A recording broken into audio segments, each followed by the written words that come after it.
Hello and welcome back to Lauren's Legends. At the Denver International Airport, traveling people and planes apparently aren't the only things coming and going.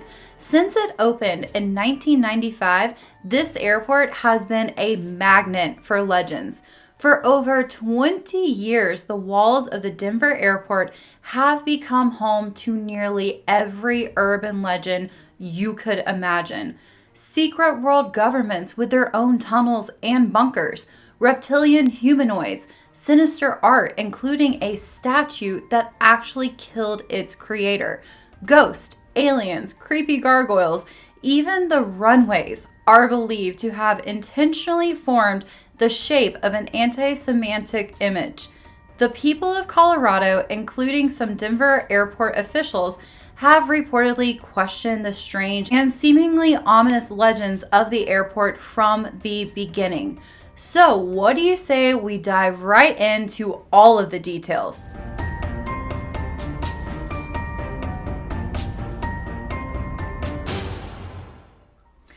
Okay, so let's start with the underground.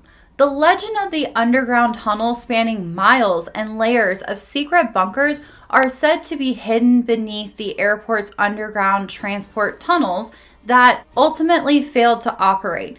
They are believed to be designed to safely house billionaires, the political elite of the world, reptilians, and even aliens in the event of an apocalypse. Some claim there's a tunnel that runs all the way from Denver International Airport to the North American Aerospace Defense Command, or NORAD, which is located 100 miles away near Colorado Springs.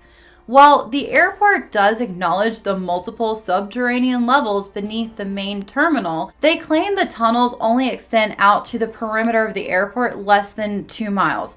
But that's still really far to span underground. Others believe the tunnels and bunkers are reserved for something more unnatural, such as aliens and lizard people, or reptilians in hiding. The internet has produced some footage of unexplained creatures roaming around and strange markings on the walls. In the past, airport officials were adamant that any purported evidence of space aliens is just graffiti from mysterious employees, some of whom have been known to don lizard masks and prank unsuspecting coworkers and members of the media, which I find that hilarious, and I would absolutely be that coworker. Sorry, not sorry. Despite what airport officials have said, the original contractors who worked on the airport claim to have seen evidence of tunnels and entrances to bunkers. In addition to the underground legend, there are many unmarked buildings on the airport's property. This tends to reek of Area 51. The original builders of the Denver airport have been called into question as well. One of the most popular theories suggests it was built by the New World Order with ties to Nazism. In fact, the construction of the airport took 16 months longer to complete and was much more expensive than originally projected, surpassing its original budget. Y'all, wait for this. The original budget was passed by $2 billion, costing a total of $4.8 billion when all was said and done. $2 billion is a massive overshoot.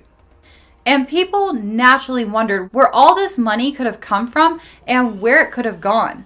It has been theorized it was money from the Illuminati, which some believe was used to finish the airport's construction in exchange for the secret society using the property.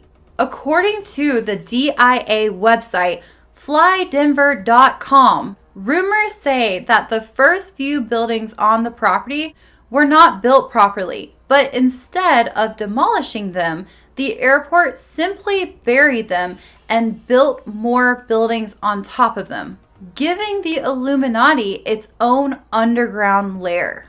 Yes, you heard that right. The Denver airport's official website actively fuels the rumors. In fact, they acknowledge most of the legends, and some believe they are careful not to confirm or deny. I urge you, you must check out their website for yourself. From the graphics to the information, it's very interesting to say the least. Another major legend found here suggests the presence of a secret society. In this case, it is believed to be the Freemasons. The Freemasons have connections to Stonemason Lodge, the Illuminati, and a New World Order. There is, in fact, a stone slab in the airport engraved with a Masonic symbol, along with the words New World Airport Commission. There's even speculation about a time capsule supposedly buried on the property and said to bear the symbol of the Freemasons and the names of the two Grand Lodges and their Grand Masters. At the south entrance of the airport sits a dedication capstone dated March 19th, 1994. Supposedly, the time capsule is sealed beneath the stone containing messages and memorabilia to the people of Colorado in 2094, which is kind of ominous. Airport officials have gone on record saying it is only the evidence of the generosity of the local Masonic lodges that crafted and laid the stone.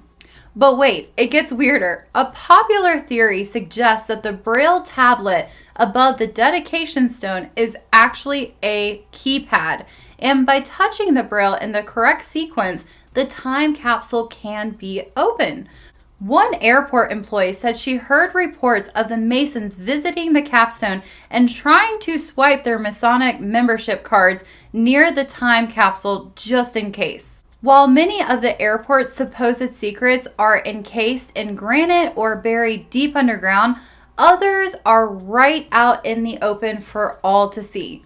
Two pieces of art in particular have drawn plenty of interest, and that is one of the things that draws me in the most because they're crazy.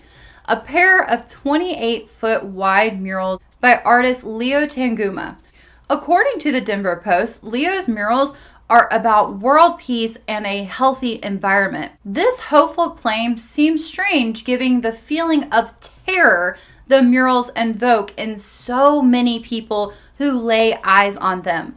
For example, the piece "In Peace and Harmony with Nature" shows children crying, mourning the death of 3 women and the extinction of numerous animals while the world burns in the background.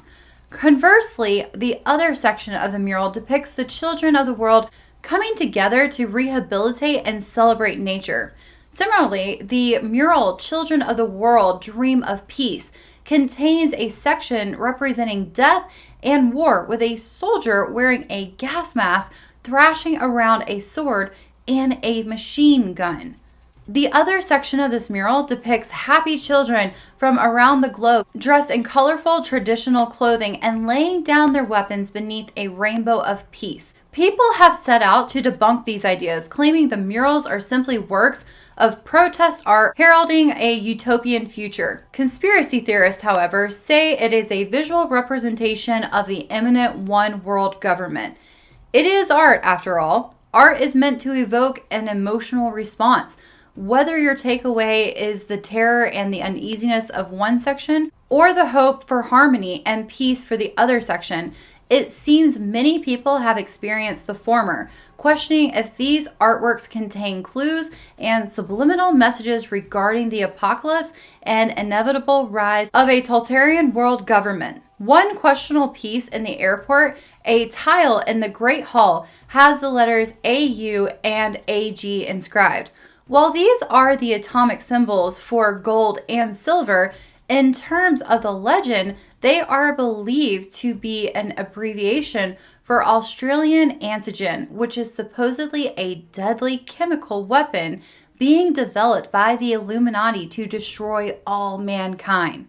Now, let's cover an actual unaliving tied to the Denver airport. No cover of the legends of this place would be complete without its most controversial piece of art, the blue Mustang, officially named the Mustang, or locally called Blucifer. is a 32-foot tall sculpture that greets airport visitors on the drive up. Rearing up on its hind legs with glowing red eyes and a Medusa-like mane, Blucifer looks a bit demonic with glowing eyes. Many people that drive by going to catch a flight feel very uneasy in its presence. The history behind the sculpture is even more frightening. Blucifer's creator, artist Luis Jimenez, was tragically killed by his own unfinished work of art when the stallion fell on him, severing an artery in his leg in 2006. He was just 65 years old. Luis's children took it upon themselves to continue their father's legacy by completing the statue. It was unveiled at the Denver airport in 2008. Said to be cursed, this stallion sculpture was meant to symbolize the wild spirit of the West. However, due to his appearance, many believe he is one of the steeds belonging to the 4 horsemen of the apocalypse. Blucifer is not the only creepy piece of architecture at Denver International. Perched atop the columns in the east and west baggage claims sit 2 gargoyles, grinning down upon arriving passengers. The pair, titled Notre Denver, named after the most famous gargoyles of Notre Dame in Paris, were added for the same historical and religious reasons gargoyles around the world have been added for centuries: to protect the people inside from evil spirits. However, not all visitors are convinced. Some have viewed the pair as beacons of evil rather than noble protectors. In 2019, visitors were startled and surprised when one of their gargoyles began talking. That's right, the airport made an interactive gargoyle on Denver International Airport's 24th anniversary. Some other legends include the coordinates of the airport's location being provided to the architects by aliens and strange markings on the walls and buildings being snippets of an unknown extraterrestrial language. Interestingly, the marketing team at Denver International Airport has taken a path less traveled approach by really leaning into its legends. Apart from their website, the airport recently hosted a gallery exhibition called Conspiracy Theories Uncovered, displaying and celebrating some of the most notorious legends, including an alien skull said to have been made by employees and planted during the construction of the Western Denver International Airport Hotel. So, what do you think? Are there so many legends originating from the Denver International Airport that at least one of them must be true? If so, what legends do you think are true? I personally, maybe it's all just great marketing and so many people just want to get a ticket to go to the airport. But my thing is I'm an artist myself. I paint, I draw, I love everything art. I get wanting to invoke peace in your paintings, but it is very interesting to me that an airport would choose to have those paintings be what's greeting the people coming in. I posted the pictures of them. What do you think? I think there's a lot here that does make it a little bit creepy. At the same time, the horse's eyes glow red. That was a choice that was made, and they went with it, and they kept it. Please let me know what you think in the comment section down below. As always, I appreciate you for watching. Please do not forget to like, comment, and subscribe, and I will see you next time.